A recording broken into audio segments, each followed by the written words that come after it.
이 기념비는 로마 교황의 그러니까 1981년 2월 26일 날 이곳을 다녀갔고요.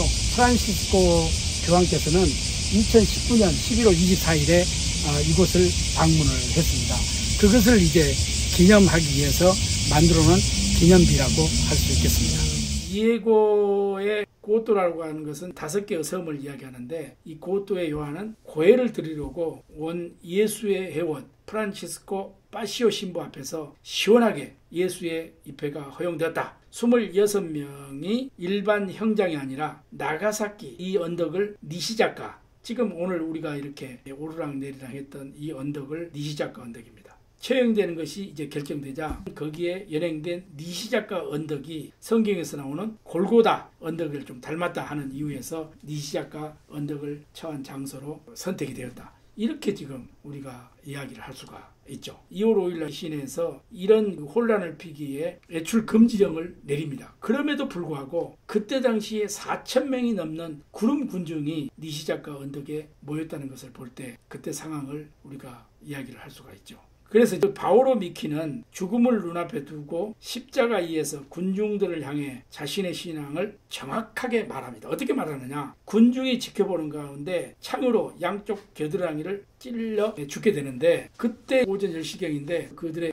유해는 사람들의 손으로 나뉘어서 일본 이 최초의 어떻게 보면 순교자의 유해로 세계 각지의 존경을 받게 되죠. 그때 당시에 로마 가톨릭 교회에서 순교자의 유해를 유물, 그러니까 성유물로 존중하는 전통이 있었기 때문입니다. 26명의 성인, 26명의 순교자. 근세에서는 일본보다 유럽에서 어떻게 보면 더 알려져 있다고 봐야 됩니다. 그것은 루이스 프로이스 이런 사람 등에 의해서 선교사들의 보고서에 의한 바가 상당히 크다, 이렇게 우리가 봐야 되겠죠. 그래서 1862년 6월 8일 날 교황 파우스 9세에 의해 성인으로 추서가 26명이 되죠. 성인으로 추성되는 100주년을 기념하여 니시자카 언덕에 일본 26명의 성인 기념관에 지어지게 되죠. 이 기념관은 이마이 겐지라는 일본 사람이 설계를 하고 조각은 후나코시 야스다케라는 사람에 의해서 이렇게 만들어집니다.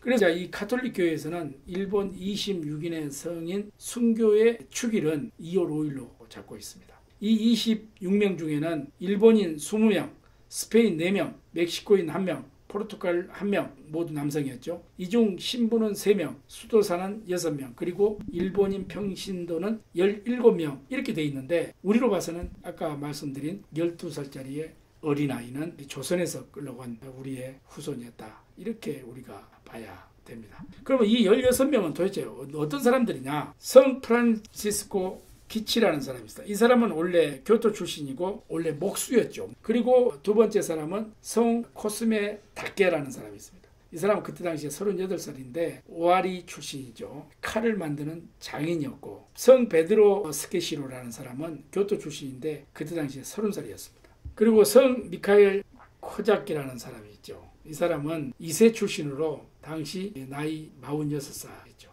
선교사의 그 강론을 듣고 영세를 받아서 이렇게 순교가 되는 겁니다. 함께 순교한 토마스 코자키의 아버지이기도 합니다. 그리고 성 디에고 키사이라는 사람이 있는데 오카야마 남부 사람입니다. 어떻게 보면은 순교한 예수의 3명 중 하나이며 최연장자라고 이렇게 볼 수 있죠. 그때 당시에 64살이었기 때문에 그렇습니다. 이 성 바오로 미키라는 사람은 당시 33살이었는데요. 처형 당시에 그 창이 가슴을 찌를 때까지 모여든 군중에게 설교를 멈추지 않았다고 봐야 됩니다. 그리고 성 바오로 이바라키죠. 아까 이야기했던 가장 어린 순교자였던 12살 루드비코 이바라키의 아버지입니다. 성 바오로 이바라키라는 사람이 어떻게 보면 임진왜란 때 끌려온 조선인이라고 봐야 되겠죠. 그 아들, 여기에서 26명에서 2명은 조선인이라고 우리가 봐야 됩니다. 자, 니시자카와 언덕 위로 이제 차가운 바람이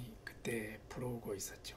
죽음을 알리는 바람이라고 볼 수 있습니다. 하지만 26명의 순교자들 그 누구도 도교하지 않았고, 어차피 피할 수 없는 운명이었던 그 잔혹한 운명을 그들은 차분하게 받아들이고 있었습니다. 이윽고 시간이 되자 순교자들은 양쪽에서 창에 찔려 하나 둘씩 숨을 거두었죠. 이때가 오전 10시였습니다. 4천여 명의 군중들이 그들의 순교를 지켜보았고 나가사키 항구의 정박에 있던 포르투갈 선박들에게서는 함포를 발사하여 그들의 순교를 찬양했습니다. 이들의 유해는 사후 많은 사람들의 손에 나뉘져 일본 최초의 순교자의 유해로 세계 각지로 보내져 숭배를 받았습니다. 26명의 순교는 일본보다 유럽에 더 잘 알려지게 되었고 이것은 당시 그들의 순교 상황을 기록한 루이스 프로이스와 같은 선교사들의 보고서 때문이라고 우리가 볼 수 있습니다. 그로부터 시간이 흘러서 26명의 순교자들은 1862년 6월 8일 교황 비오 9세에 의해서 시성되어